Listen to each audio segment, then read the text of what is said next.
Good morning, students. Good morning, ma'am. Students, do you know what activity we are going to start now? Yes, ma'am. Yes, Vansh.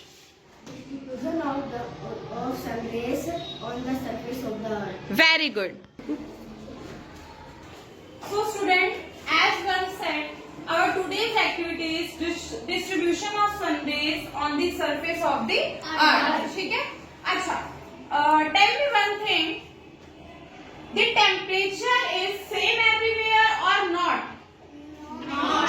No. Temperature is not same everywhere. Some places are very hot and some places are very cold. है ना? Like Jammu and Kashmir is very cold, while Rajasthan is very hot. है ना? So what is the reason of this difference? ये जो अंतर हमें देखने को मिलता है कि कहीं पे टेम्परेचर बहुत ज्यादा है, कहीं पे बहुत ज्यादा कम है, तो इसका रीजन क्या है? क्या कारण है इसका? क्या आप जानते हैं? Okay, so let's start our activity. देखिए बेटा, जो हमारा सन है ना, सन की जो रेज है उसका जो डिस्ट्रीब्यूशन है वो पूरे अर्थ पर ना सेम नहीं है, अलग अलग है. स्टार्ट करते हैं. कैसे? Earth, what is this? Equator. Which lies at 0 degree. Okay. Equator is a middle line that divides the earth into two parts: northern hemisphere and southern hemisphere. Northern part इसका northern hemisphere है और southern part southern hemisphere है. ये होते हैं हमारे poles, है ना? ये हो गया हमारा north pole और ये हो गया हमारा south pole. ये कॉन्सेप्ट हमारा बहुत अच्छे से क्लियर है ना? और पोल्स की डिग्री क्या होती है? पोल्स की डिग्री क्या होती है? 90 डिग्री वेस्ट. यस, तो यहाँ पे क्या हो जाएगा हमारा 90 डिग्री नॉर्थ और यहाँ पे 90 डिग्री साउथ. ठीक है, इतना समझ में आया? तो अब हम देखेंगे कि जो हमारा सन होता है ना, वो होता है इक्वेटर के जस्ट पास में. मैं अभी डिग्री इरेज कर रही हूँ. हमारा जो सन होता है वो कहाँ होता है? इक्वेटर के पास में, जस्ट पास में, बिल्कुल पास में होता है. तो ये जो सनरेज होती है ना, जो इक्वेटर है, इक्वेटर अर्थ को टू पार्ट्स में डिवाइड कर रही है, नॉर्थन हेमिस्फीयर, साउथर्न हेमिस्फीयर. तो सनरेज जो है वो इक्वेटर पे डायरेक्ट फॉल करती हैं. इक्वेटर पे डायरेक्ट फॉल करती हैं. इसलिए जो हमारा इक्वेटर है और इक्वेटर के पास वाले एरियाज हैं वो सारे कैसे रहते हैं? बहुत ज्यादा हॉट रहते हैं. यहाँ का जो क्लाइमेट होता है वो बहुत ज्यादा हॉट होता है. क्यों? क्योंकि सन जो है वो बिल्कुल पास में है और सन रेज इक्वेटर की बिल्कुल डायरेक्ट पड़ती हैं, इक्वेटर के उसके पास वाले एरिया पे. वहीं पे आप देखेंगे when we move towards the poles, so जो सन रेज है, जब हम पोल्स की तरफ जाएंगे तो सन रेज यहाँ पे डायरेक्ट ना पड़ के स्लैंटिंग हो जाती है. क्या हो जाती है? टेढ़ी, यानी कि तिरछी जाती है. आप देख रहे हो सन रेज टेढ़ी जा रही है, तिरछी जा रही है, सीधी आ रही है? नहीं आ रही. इसकी वजह से यहाँ पर जो हीट है वो रिसीव नहीं हो पाती. इसीलिए पोल्स के पास के जो एरियाज होते हैं यहाँ पे हमारा क्लाइमेट कैसा होता है? कोल्ड. क्या होता है? कोल्ड क्लाइमेट होता है. यहाँ पे पूरे साल भर आप देखोगे क्या आपको बर्फ देखने को मिलेगी. पूरे साल भर यहाँ पे बर्फ जमी रहती है. तो आपको रीजन समझ में आया कि टेम्परेचर में जो डिफरेंस होता है. देखो, टेम्परेचर में डिफरेंस के बहुत सारे रीजन है, लेकिन उसमें से एक रीजन है हमारा डिस्टेंस फ्रॉम द इक्वेटर, कि कोई भी प्लेस इक्वेटर से कितनी दूरी पर है. ठीक है, तो ये है हमारा कि जितना प्लेस इक्वेटर से दूर होगा उतना ठंडा होगा, क्योंकि इक्वेटर पे हमारी सनरेज डायरेक्ट फॉल करती है ना? और जितने इक्वेटर के पास आएंगे उतना क्या होता जाएगा? हॉट होता जाएगा. उतना क्या होता जाएगा? हॉट होता जाएगा. जब हमने अर्थ का हीट जोन्स पढ़े थे तो हमने क्या पढ़ा था?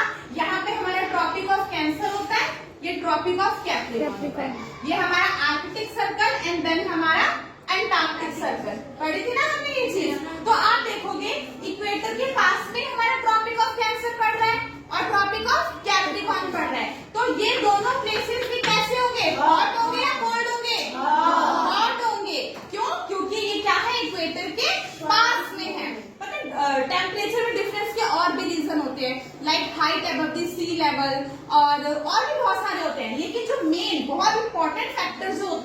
ये होता है हमारा कि जितना जो प्लेस इक्वेटर से जितना दूर होगा उतना क्या होगा, ठंडा होगा। Very good Ranveer. और जितना हम इक्वेटर के पास में आएंगे वो क्या हो जाएगा, गर्म हो जाएगा। ठीक है।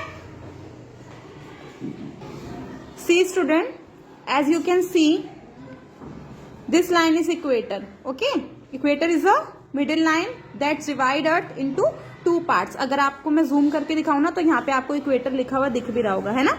ये जो है ये हमारी इक्वेटर की लाइन है जो हमारी पूरे अर्थ को, ये क्या है हमारा ग्लोब है। आपको पता है ग्लोब क्या होता है, globe is a model of the earth जो पूरी अर्थ को रिप्रेजेंट करता है। तो ये हमारी इक्वेटर है, अर्थ को ये 2 पार्ट्स में डिवाइड कर रही है।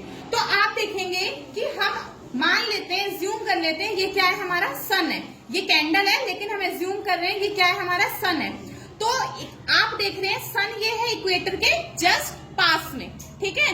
तो इसकी हीट मुझे बताइए, इसकी जो हीट है वो इक्वेटर पे ज्यादा रिसीव हो रही होगी या ये हमारे पोल्स हैं, ये नॉर्थ पोल है और ये नीचे वाला हमारा साउथ पोल है।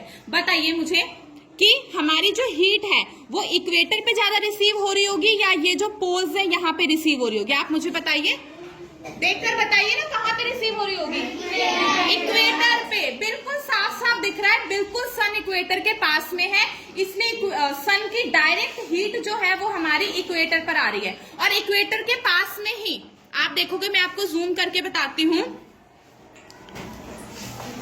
ये जो कैंडल है ये इक्वेटर के पास में है, लेकिन इक्वेटर के जो पास वाले एरियाज हैं इस पर भी इसकी हीट पड़ रही होगी। इसलिए जो प्लेसेस इक्वेटर के पास में होते हैं वो कैसे होते हैं, हॉट होते हैं। और जो प्लेसेस पोल्स के पास होते हैं, ये पोल्स है हमारे, इनके पास जो भी प्लेसेस होंगे वो कैसे होंगे, हमारे कोल्ड हो रहे होंगे। क्योंकि आप सीधा सीधा डिफरेंस देख सकते हो, ये हमारा सन है, इक्वेटर ये रहा और पोल्स कितनी दूरी पर है, तो वहां पर तो हीट जा ही नहीं सकती।